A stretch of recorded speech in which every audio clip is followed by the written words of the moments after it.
In the Netherlands, Palestinian Foreign Minister Riyad Al-Maliki denounced before the UN's highest court that his people are suffering colonialism and apartheid under Israeli occupation. In the United Kingdom, human rights organizations warn about the risk of serious human rights violations if Julian Assange is extradited to the United States.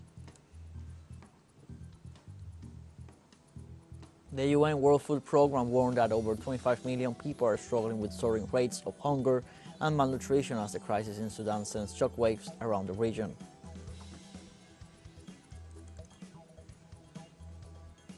Hello, welcome to From the South. I'm Luis Alberto Matos from the TeleSUR studios in Havana, Cuba.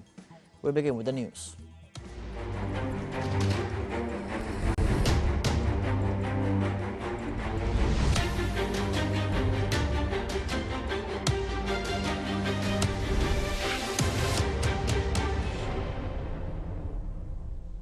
On Monday, Palestinian Foreign Minister Riyad Al-Maliki denounced before the UN's highest court at The Hague that his people are suffering colonialism and apartheid under Israeli occupation. The ICJ opened this week a series of hearings to analyze the legal consequences of Israel's occupation of the Palestinian territories since 1967. A record 52 countries, including the United States, Russia and China, are expected to testify in this process at The Hague. Riyad Al-Maliki asked the court to declare the occupation illegal and order it to end immediately, completely and unconditionally. The tribunal hosts these hearings at the request of the UN General Assembly.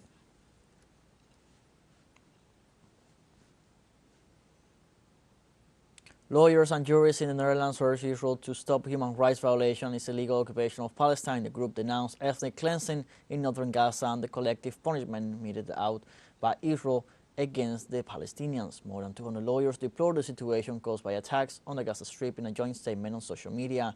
Globally recognized as one of the most esteemed figures in the field of public international law, lawyer Paul Riesler stated, Israel commits, the United States comes forward to shield it from accountability. Here, the United States attempts to defend Israel, not by arguing that the occupation is lawful, but that it is neither lawful nor unlawful. To reach this conclusion, the United States argues that belligerent occupation is governed exclusively by international humanitarian law and not by the UN Charter or general international law. In its own words, quote, although international humanitarian law imposes obligations on belligerents in their conduct of an occupation, it does not provide for the legal status of an occupation to be lawful or unlawful. Even assuming arguendo that this is a correct reading of international humanitarian law, which we dispute, it does not lead to the conclusion that an occupation cannot be unlawful under international law. What about Article 2.4 of the UN Charter and general international law, including the prohibition on acquisition of territory by force? For the United States, apparently, this peremptory norm does not exist when it comes to Israel's annexation and settlement of the occupied Palestinian territory. The lawyer representing the state of Palestine referred to the importance of a court ruling that declares illegal the ongoing Israeli occupation of Palestine. The best and possibly the last hope for the two-state solution that is so vital to the needs of both peoples is for the court to declare illegal the main obstacle to that solution, the ongoing Israeli occupation of Palestine, and for it to pronounce in the clearest possible terms that international law be terminated completely, unconditionally, and immediately.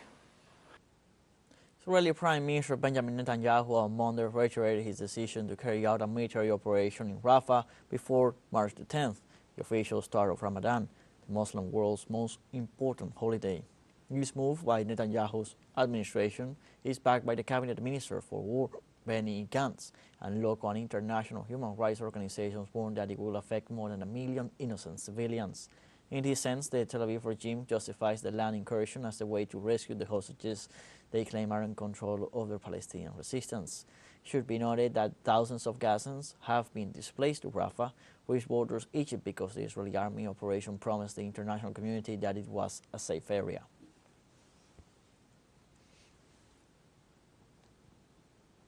The President of Brazil, Luiz Inacio Silva, traveled to Ethiopia to participate as a guest at the annual summit of the African Union. There, before the world press, he took direct aim at the conflict that has been going on since October between Israel and Palestine, and accused Benjamin Netanyahu's government of committing genocide against civilians in Gaza, and compared Israel's actions to Adolf Hitler's campaign to exterminate the Jews. What is happening in the Gaza Strip with the Palestinian people has no parallel in other historical moments.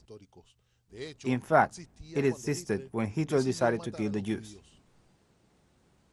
President Lula Silva also referred to the indifference of the leaders of the G7 countries and ratified the claim of his administration and international community that what is happening in Gaza is genocide. It is very funny when I see the rich world announcing that it will stop contributing to the humanitarian aid for the Palestinians. I am left wondering what is the side of this political conscience of these people, and how big is the heart of solidarity of these people who are not seeing that in the Gaza Strip there is no war, there is a genocide going on.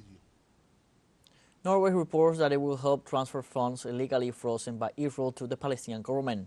It is suspected that this is a request from the United States, which sees how the situation in Rafah and its possibilities of maintaining some control in the post-genocide stage are getting more complicated. Palestine has not been receiving its resources since October 7th. Subsequently, the Zionists wanted to transfer resources except those of Gaza, but the Palestinian government did not accept this. However, the severe shortage situation in Rafah has forced Norway to be a financial bridge and at least be able to pay salaries and provide essential services.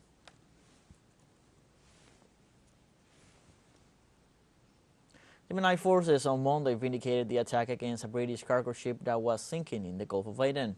The statement issued by the military spokesman Yahya Saree confirms that the vessel, Ruby Mar, suffered catastrophic damages and was completely stopped. The maritime inspectors back up their version and acknowledge that the ship is in danger of sinking. On the same day, the Houthi shuts down a U.S. drone in Hodeidah, and hours earlier they hit a Belizean-flagged cargo ship in the Bab al-Mandab Strait. The ship's crew abandoned the vessel after an explosion. The Houthis reaffirmed that they will maintain their operations as long as the Israeli siege on Gaza persists. Let's take a short break, but remember you can join us on TikTok at TeleSUR English, where you will find news in different formats, news updates, and much more. Other stories coming up. Stay with us.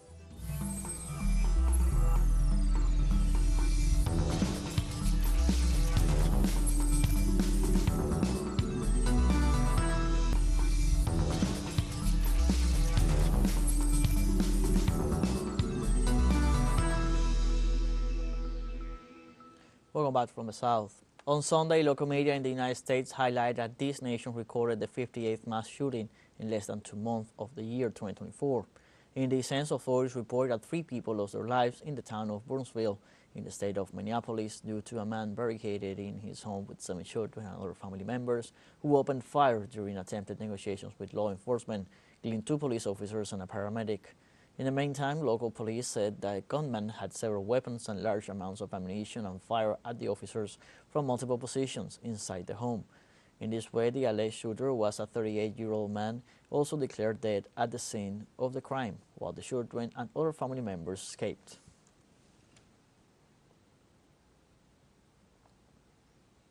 Russian Foreign Minister Sergei arrived in Havana, the capital of Cuba, as part of a regional tour that will take him to several Latin American countries.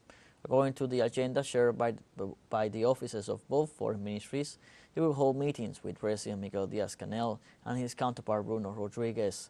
The memorandum from the Russian Foreign Ministry states a wide range of current issues on the world and regional agenda, as well as various aspects of bilateral cooperation, including commercial, economic, and cultural matters, will be discussed. After his visit to Havana, the head of the Russian diplomacy will travel to Venezuela and later to Brazil.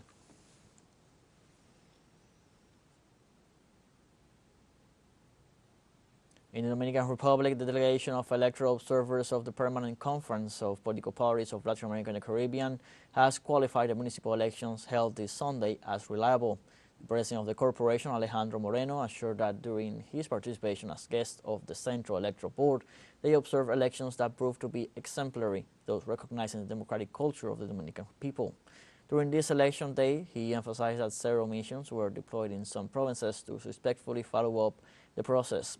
Moreno's statements took place after the closing of the polling stations, to which more than 8 million Dominicans were summoned this Sunday to elect their local authorities.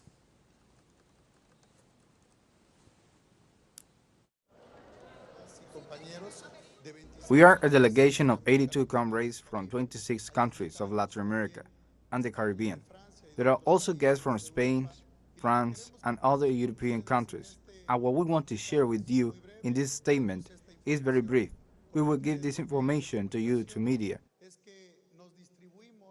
We were in the National District, here in the Great Santo Domingo. We were in Bonao. We were in Monte Plata. We were in Santiago de los Caballeros. We were in different regions, in La Romana, in several regions of the Dominican Republic, and the reports that we have from this observation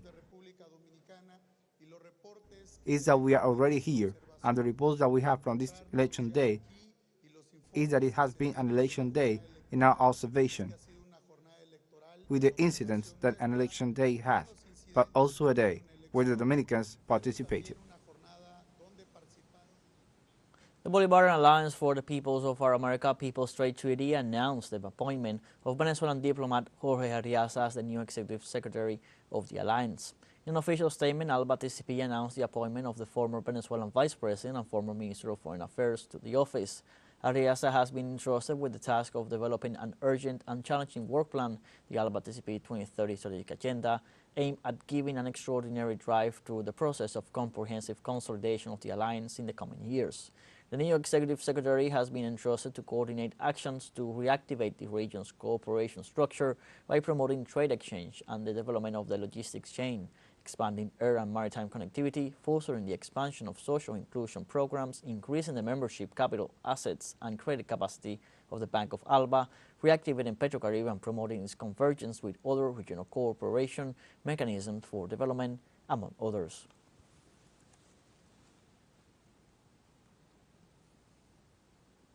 This is a decisive week for Australian activist Julian Assange. Human rights organizations are warning about the risk of serious human rights violations if he is extradited to the United States.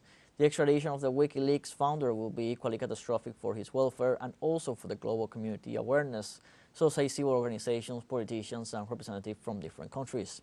If he is extradited, they warn there will be a profound intimidating effect on the media freedom around the world and the right of millions of people to be informed.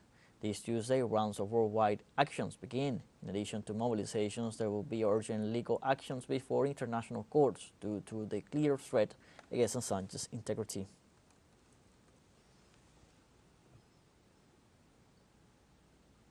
On Monday, French President Emmanuel Macron meets his Guatemalan counterpart Bernardo Arévalo at the Élysée Palace for bilateral talks focused in strengthening their bilateral relations. The visit of the Central American president is part of his first official visit to Europe, which began on February 16th and will last until February 23rd. In this sense, official sources of his presidency emphasized that the aim of the trip is to strengthen the country's bilateral and multilateral relations with the global system. Bernardo Arévalo's next stop will be on Tuesday 20th in Brussels, where he will meet with high authorities of the European Union and the European Parliament.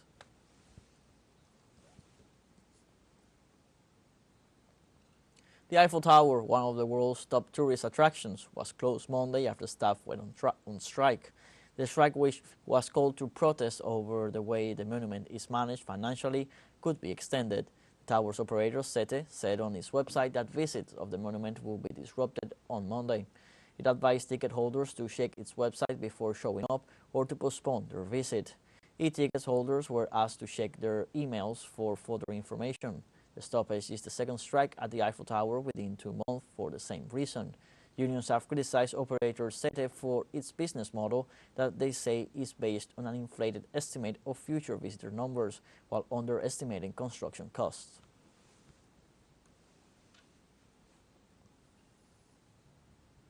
On Monday, the Italian military police unveiled a new staff recruit for its bomb squad, a robot dog armed with a range of capabilities to assist officers in high-risk situations.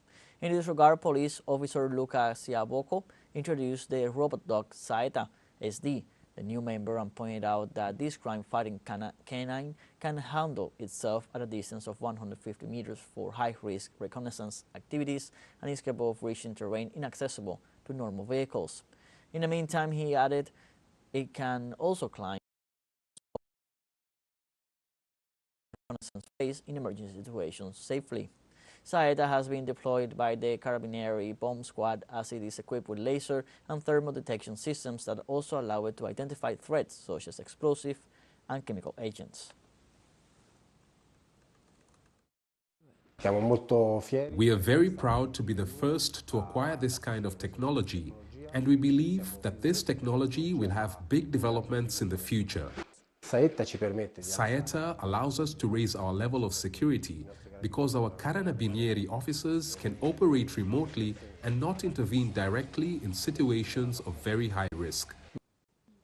We have a final short break coming up, but before we invite you to join our WhatsApp community for our English-speaking audience, you can scan the QR code on screen to join directly and share the link to reach more people. Constant news coverage of Latin America and the Caribbean as well as the rest of the world. Stay connected and informed with TeleSUR. Final short break, don't go away.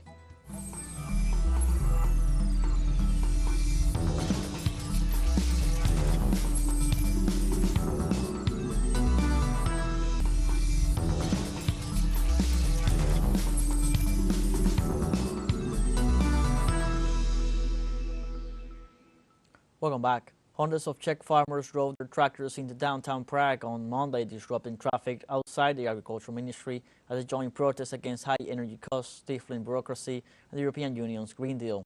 Farmers across Europe have taken to the streets this year, including in Poland, France, Germany, Spain, and Italy, to fight low prices and high energy costs. Czech farmers are planning to join protests this week, although major agricultural associations distance themselves from Monday's action in which tractors blocked one lane of a major road through Prague, slowing but not completely snarling traffic.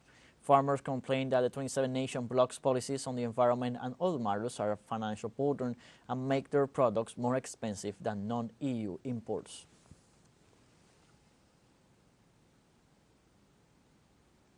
In Papua New Guinea, tribal conflicts have resulted in more than 60 fatalities.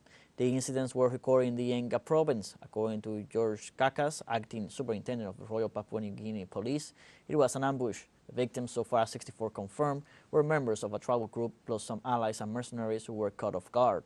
Regional authorities claim that this is the incident with the highest death toll in the region. Australia's Prime Minister Anthony Albanese described the situation in one of his closest neighbours as disturbing and offered his government assistance.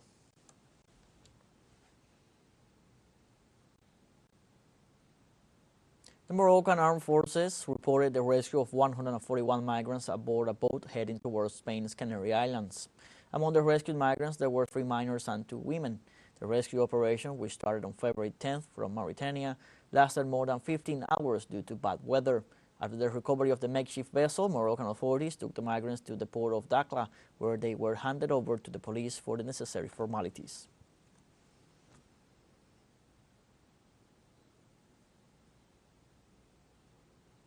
The United Nations World Food Programme warned that at least 25 million people are struggling with soaring rates of hunger and malnutrition as the crisis in Sudan sends shockwaves around the region. The UN agency said thousands of families are being displaced and forced across borders into Chad and South Sudan each week, adding to already dire humanitarian situations in both countries and creating the world's largest displacement crisis.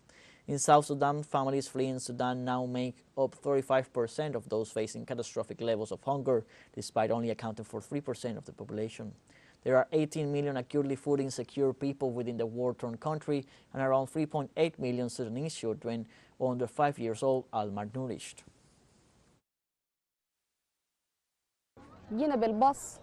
We came by bus. It took us 2 days to reach here. We came from Sudan because of the war.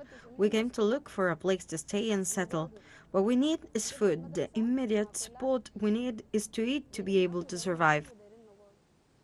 For his part, World Food Programme East Africa Regional Director Michael Dunford described the difficult conditions facing this crisis. People are leaving Sudan, fleeing Sudan because of the war, because of the conflict, and they're ending up here where WFP and other agencies are providing basic support. But it's an extraordinarily challenging circumstances. It's 40 degrees here today. People, as you see, arrive with very little, if anything at all. They're being registered, they're being given basic support, and then they're being asked to move further into South Sudan. Rwanda accused the Democratic Republic of the Congo of threatening its national security and warns them that they will respond to any strategy that represents a danger to their territory. Kinshasa accused Kigali on Saturday of backing the M23 rebel group after they bombed the Congolese town of Goma. Hours later, it launched an offensive in response to the attacks. The Rwandan government assures that the massive operations in North Kivu contravene decisions of regional mechanisms and pretends the expulsion of the rebels and Tutsis. The Congolese executive assures that its neighbors, supported by the United States and the United Kingdom, are terrorizing the bordering zones with the help of the M23 to continue with the exploitation of coltan and cobalt. The exchange of accusations has raised the tensions to a worrying level.